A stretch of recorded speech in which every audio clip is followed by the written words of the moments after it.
کھچ کے آتا ہے۔ دوسری چیز استغفار کی کثرت ہے۔ معزز سامعین، معزز خواتین، میری ماں بہنوں بیٹیوں، چونکہ ہماری روزی، ہمارا رزق گناہوں کی وجہ سے بند ہو جاتا ہے، اگر ہم استغفار زیادہ پڑھیں گے تو گناہوں کی رکاوٹیں دور ہو جائیں گی، ہمیں کھلا اور فراخ رزق ملنا شروع ہو جائے گا۔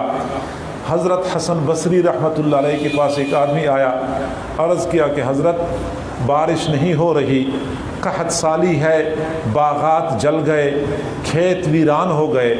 حضرت نے فرمایا بھائی استغفار پڑھا کرو، بارش ہو جائے گی۔ وہ بندہ چلا گیا۔ ایک اور آدمی آیا، اس نے کہا کہ حضرت مالی تنگی ہے، قرضے چڑھتے جا رہے ہیں، کاروبار ٹھپ ہو گیا ہے۔ حضرت نے فرمایا بھائی استغفار پڑھا کرو، کاروبار صحیح ہو جائے گا۔ وہ بندہ چلا گیا۔ اگلا بندہ آیا، اس نے کہا حضرت اولاد نہیں ہے، شادی کو اتنے سال ہو چکے ہیں، فرمایا استغفار پڑھا کرو، اللہ اولاد دے دے گا۔ ایک اور بندہ آیا، اس نے کہا کہ حضرت دریاؤں میں پانی تھا، نہروں میں پانی تھا، پانی خشک ہو گیا، قوم پانی کے لیے ترس رہی ہے، کنویں سوکھ گئے، چشمے خشک ہو گئے، پانی نہیں ہے۔ اللہ حضرت حسن بصری نے فرمایا کہ بھائی استغفار پڑھا کرو، نہروں میں پانی آ جائے گا، دریاؤں میں پانی چل پڑے گا، آپ کے خشک دریا دوبارہ تر ہو جائیں گے۔ اور ایک اور بندے نے کہا کہ حضرت باغات ہیں، باغات پھل نہیں دیتے، پھل لگ جاتے ہیں، پھل گر جاتے ہیں، ضائع ہو جاتے ہیں، فرمایا استغفار پڑھا کرو، آپ کے باغات پھل دینا شروع کر دیں گے۔ ایک مرید صاحب بیٹھے ہوئے تھے، کہنے لگے حضرت لگتا یہ ہے کہ آپ کے ہاں تو ہر مسئلے کا حل استغفار ہے، کوئی بندہ کوئی بھی مسئلہ لے کے آتا ہے، آپ کہتے ہیں استغفار پڑھا کرو، استغفار پڑھا کرو۔ تو حضرت نے فرمایا کہ میں نہیں کہتا، قرآن عظیم الشان کہتا ہے۔ حضرت نوح علیہ السلام نے اپنی قوم کو فرمایا فَقُلْتُ اسْتَغْفِرُوا رَبَّكُمْ إِنَّهُ كَانَ غَفَّارًا، میں نے کہا اپنی قوم سے کہ تم استغفار پڑھا کرو، اللہ تعالیٰ مغفرت کرنے والا ہے۔ يُرْسِلِ السَّمَاءَ عَلَيْكُمْ مِدْرَارًا، تمہاری اوپر تیز موسلادھار بارش برسا دے گا۔ وَيُمْدِدْكُمْ بِأَمْوَالٍ وَبَنِينَ، اللہ تعالیٰ تمہارے اموال میں اضافہ کر دے گا، تمہاری اولاد میں اضافہ کر دے گا۔ وَيَجْعَلْ لَكُمْ جَنَّاتٍ، تمہارے لیے باغات بڑھا دے گا۔ وَيَجْعَلْ لَكُمْ أَنْهَارًا، تمہارے لیے نہروں کا انتظام کر دے گا۔ تو قرآن کی ایک آیت بتاتی ہے کہ استغفار کی بدولت اموال میں اضافہ ہو جاتا ہے، اولاد میں اضافہ ہو جاتا ہے، باغات بہتر ہو جاتے ہیں، خشک نہروں میں پانی چل پڑتا ہے، اور یہ سارے مسائل آج ہماری موجود ہیں۔ ہمیں چاہیے کہ ہم استغفار پڑھیں۔ اس قوم نے اجتماعی طور پہ اپنے اللہ کو ناراض کیا ہوا ہے، جب تک یہ قوم اجتماعی طور پہ اللہ کے سامنے توبہ طائب نہیں ہوگی اس وقت تک ہمارے مسائل حل نہیں ہوں گے۔ یہ جو خیراتی ادارے ہوتے ہیں جن کے پاس ہم جا کے جھولی پھیلا کے خیرات مانگتے رہتے ہیں، کبھی فلاں ملک والوں کے پاس گئے، کبھی فلاں ملک والوں کے پاس گئے، اس سے مسائل حل نہیں ہوتے۔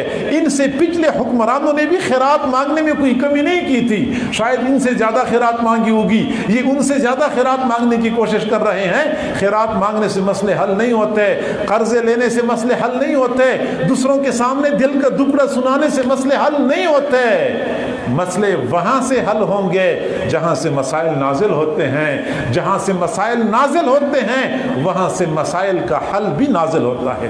استغفار پڑھا کریں۔ اللہ تعالیٰ فرماتے ہیں وَاسْتَغْفِرُوا رَبَّكُمْ یمتعکم متاعا حسنا، تم رب سے مغفرت مانگا کرو، استغفار پڑھا کرو، اللہ تعالیٰ تمہارے اوپر نفع کے دروازے کھول دے گا، تمہیں نفع ملے گی، تمہیں کاروبار میں منافع ملنا شروع ہو جائے گا اگر استغفار کا اہتمام کر لیا۔ اور حضور صلی اللہ علیہ وسلم نے فرمایا من لزم الاستغفار جعل اللہ له من كل ضیق مخرجا ومن كل هم فرجا ورزقه من حيث لا يحتسب جو بندہ استغفار کا التزام کرتا ہے، زیادہ استغفار پڑھے۔ استغفار پڑھنا کوئی دشوار تو نہیں ہے، بندہ دکان پہ بیٹھا ہوا ہے استغفار پڑھتا رہے، خواتین گھر میں کام کاج کر رہی ہیں استغفار پڑھ سکتی ہیں، ہم سفر کرتے رہیں استغفار پڑھتے رہیں۔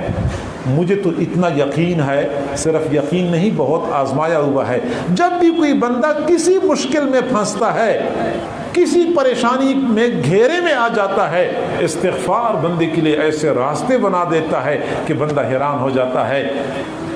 حضور نے فرمایا من لزم الاستغفار، جو بندہ استغفار کا التزام کرے، جعل اللہ لہ من کل ہم فرجا، اللہ تعالی ہر پریشانی سے راحت کا انتظام کر دیتا ہے، ومن کل ضیق مخرجا، ہر تنگی سے نکلنے کا راستہ بنا دیتا ہے، ورزقہ من حیث لا یحتسب، اور ان اطراف سے رزق دیتا ہے جن اطراف سے بندے کا وہم و گمان بھی نہیں ہوتا۔ استغفار کی کثرت رزق کے دروازے کھول دیتی ہے، تنگی اور پریشانیاں ختم ہو جاتی ہیں۔ یہ دوسرا عمل ہے۔